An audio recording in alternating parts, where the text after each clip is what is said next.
A title is going to be appearing now under your name, and it'll say former terrorist. Is that precise? And currently a reformer of Islam. I prefer the second one because this is the one that I belonged to a radical group, yes, but I never did an act of evil. I stopped before doing it, so I was theoretically brainwashed, but I refused to continue the process to take it to the level of violence. So tell us about that, about your past in the terrorist event. I was a simple child, was born in Cairo, Egypt, 1961, for a very secular family. I developed motivation toward religion and God, and because of this motivation was very high, I became a member of an Islamic group. I belonged to Jama'ah Islamiyya in our medical school, where I met on a few occasions with Dr. Ayman al-Zawahri, second command of Al-Qaeda. He was a great leader for many Islamic groups back then, and he was graduated from the same medical school. That's why he used to come occasionally to pray with us and give us some lectures. So I was mentored by him, the second command of Al-Qaeda, personally. My dream was just to serve God, nothing more than this. And this dream and this passion has been used in certain way to create a jihadist mind or a violent mind that accepts sort of violence. I wanted to go to Afghanistan to share there. I thought about doing crimes in the name of God. And thank God, in the critical moments, my conscience wake up and I refuse to continue. What stood behind that, the will to do these crimes, to attack? It was basically this form of religious teaching that made the change in my mind. It was not poverty. I was from a wealthy family. It was not lack of education. I was in the medical school. My father was an orthopedic surgeon. My mother was a French teacher. So it was not lack of education or any of this stuff. It was basically religious forms of teaching that instructs us to use violence with non-Muslims or with Muslims who do not conform to our value system. Regarding the enemy, who was it? Was it the West, any non-Muslim, the Jews?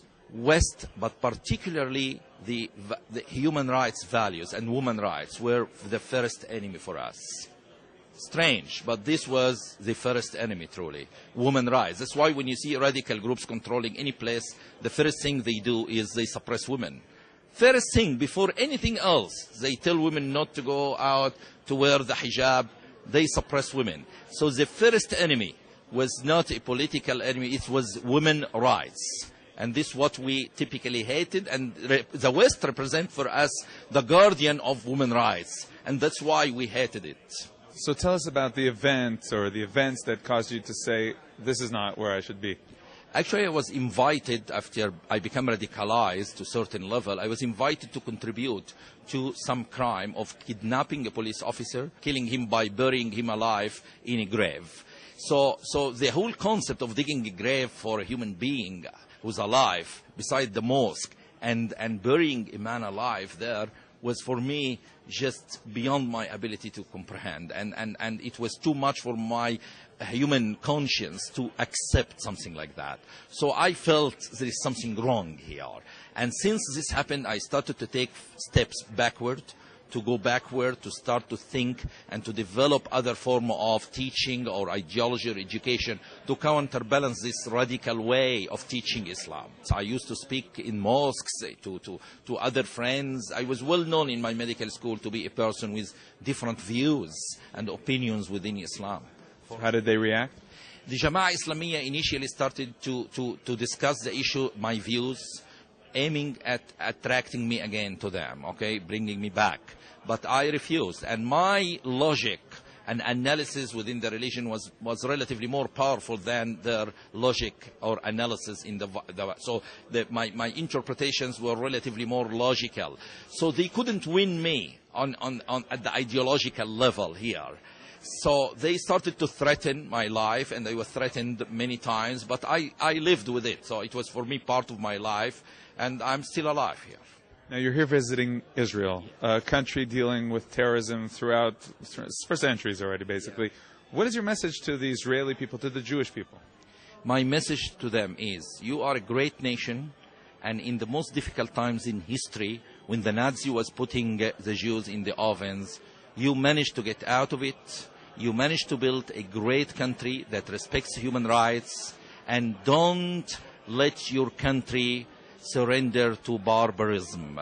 Fight for it. Use every tactic you can use, from military, educational, ideological, psychological, to stand against terrorism, and trust that the people who build this great nation are great people, and they will continue, and they will make our world better. So trust that you can change the future. Really, there's a big debate in Israel. Do we make concessions to calm things down, or do we fight? Do we act determinedly? Never do concessions to radicals. The more you do concessions, the more they attack you. For example, when the radicals attacked U.S. embassies in Kenya and Tanzania in 1998, the response was weak. This was seen as concession or weakness, and this encouraged the radicals of Al-Qaeda to attack U.S. again on September the 11th, within 3 years. So, you see the cartoon issue of Prophet Muhammad. The radicals didn't demonstrate for 4 months period until the magazine apologized. Then they start demonstrating. So concessions means nothing for them but a green light, an invitation to attack you more. So my advice to you, never do concession. Are you afraid? No. Why not? You mentioned that people threatened your life. Because I trust Him, the Lord, not myself or my power. So I trust that I'm doing something good, and I will die one day. And if the radicals manage to kill me, they will not kill my voice. And if the radicals manage to kill me, there will be thousands of Tawfiqs Hamids coming to stand against the evil. So I'm not worried. On a historic level, do you look back at the days of Abraham, Ishmael, and the history of the Jews and the Muslims? How do you see that? I see it's fascinating to learn from history.